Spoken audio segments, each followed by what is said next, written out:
महाराष्ट्र में कैबिनेट मंत्री की बेटी के साथ छेड़छाड़ का मामला उस वक्त और ज्यादा गर्मा गया है जब इस मामले में जो गिरफ्तारियां हुई हैं उसमें भारतीय जनता पार्टी के नेताओं का नाम सामने आ रहा है या फिर जो सहयोगी दल हैं भारतीय जनता पार्टी के महाराष्ट्र में उसके कुछ नेताओं का नाम सामने आ रहा है। लेकिन ये खबर जानबूझ करके सुर्खियों में नहीं आई है। किसी भी चैनल ने इस पूरे मामले को लेकर के कोई बहस नहीं की।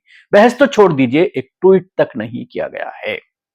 एएनआई लेकर के तमाम नफरती चैनलों ने कल से जिस तरह से शमा महमूद का मामला को लेकर के 11-11, 12-12 ट्वीट किए हैं, लेकिन इस खबर को लेकर जो आप अपने टीवी स्क्रीन पर देख रहे हैं, इस खबर को लेकर एक भी ट्वीट एएनआई ने ना ही इन नफरती चैनलों ने किया है, क्योंकि इस मामले में भारतीय जनता पार्टी का पूर्व कॉर्पोरेटर पीयूष मोरे, जो इस वक्त शिंदे शिवसेना में है, और इस मामले को लेकर सवाल यही खड़ा हो रहा है कि जब भारतीय जनता पार्टी का पूर्व कॉर्पोरेटर या फिर कहें कि शिंदे के साथ जो इस वक्त नेता है, इनका फोटो सोशल मीडिया पर वायरल हो रहे हैं। इन फोटो को आप टीवी स्क्रीन पर देख सकते हैं कि किस तरह से मुख्यमंत्री के साथ और उसके साथ शिंदे के साथ किस तरह से इनके फोटो, कॉर्पोरेटर के फोटो सामने आ रहे हैं।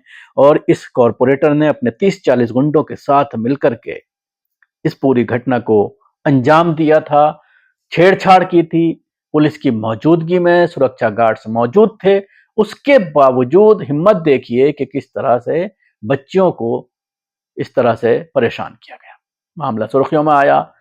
खुद मंत्री थाने पहुंची थी एफआईआर दर्ज कराने के लिए, और पुलिस ने एफआईआर दर्ज की थी और इसमें कार्रवाई करते हुए ये चीजें निकल करके सामने आई हैं। रक्षा खड़से ने कहा था कि मैं गुजरात में थी, इसलिए मेरी बेटी ने महाशिवरात्रि मेले में जाने की मुझसे इजाजत मांगी और मुझे फोन किया था। मैंने उससे कहा कि अपने साथ सुरक्षा गार्ड और कुछ हमारे कर्मियों को ले जाए, और उसकी सहेलियों का इस पूरे मामले में 3 कर्मियों के साथ जाने को कहा था। लड़की ने मेरी बेटी और उसकी सहेलियों का पीछा किया गया, दुर्व्यवहार किया गया। आज मैं एक मां के तौर पर पुलिस स्टेशन गई थी, एक केंद्रीय मंत्री के तौर पर नहीं।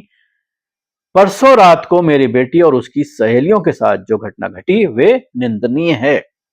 ऐसी कई माताएं होंगी जो इससे पीड़ित हैं, उन्हें पुलिस स्टेशन जाकर शिकायत दर्ज करानी चाहिए।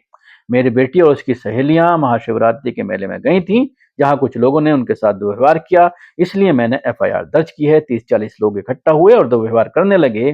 वे किसी भी घर में घुस सकते हैं। मैंने पुलिस को सख्त कार्रवाई करने का आदेश दिया है। अब सवाल यही है कि एक केंद्रीय मंत्री की बेटी थी, साथ में पुलिसकर्मी मौजूद थे, साथ में सुरक्षा मौजूद थी, उसके बावजूद 30-40 गुंडे जो एक बड़ी सियासी पार्टी से ताल्लुक रखते हैं वो छेड़छाड़ करते हैं। हौसला देखिए, हिम्मत देखिए।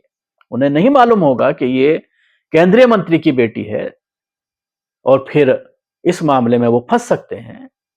लेकिन इस तरह का घटना ये बताती है कि क्या हालात उन प्रदेशों के जहां पर भारतीय जनता पार्टी की सरकार है, खासतौर से कानून व्यवस्था इनकी बाप की बटौती बन गई है। जो बड़ी बड़ी पार्टियों में है, भारतीय जनता पार्टी हो या शिंदे गुट हो या एनसीपी का जो दूसरा विंग है जो अभी सत्ता में है, ये तमाम लोग किस तरह से बच्चियों के साथ दुर्व्यवहार करते हैं। और ये खुलेआम, क्योंकि सत्ता का संरक्षण इनको हासिल है, इसलिए किसी की बहू बेटी को बहू बेटी नहीं समझते। और जिस तरह से खुद केंद्रीय मंत्री ये कह रही हैं कि किसी के भी घर में घुसकर ये कुछ भी कर सकते हैं, खुद उन्होंने सवाल उठाया है केंद्रीय मंत्री ने। भारतीय जनता पार्टी की सरकार है केंद्र में, और महाराष्ट्र में भी भारतीय जनता पार्टी का मुख्यमंत्री है। सहयोगी दल उनके साथ जरूर हैं, लेकिन सरकार भारतीय जनता पार्टी की है। उसके बावजूद इस तरह की घटना घटती है। जाहिर सी बात है, रसूख वाली हैं, मंत्री हैं, इसलिए पुलिस ने फौरन एक्शन लिया और इसमें गिरफ्तारी हुई। लेकिन इस तरह के मामले, दर्जनों मामले रोजाना होते हैं, लेकिन पुलिस तमाशाई बनी देखती रहती है, क्योंकि इनका ताल्लुक सत्ता से है, भाजपा से है। इसलिए ये लोग कानून से ऊपर हैं।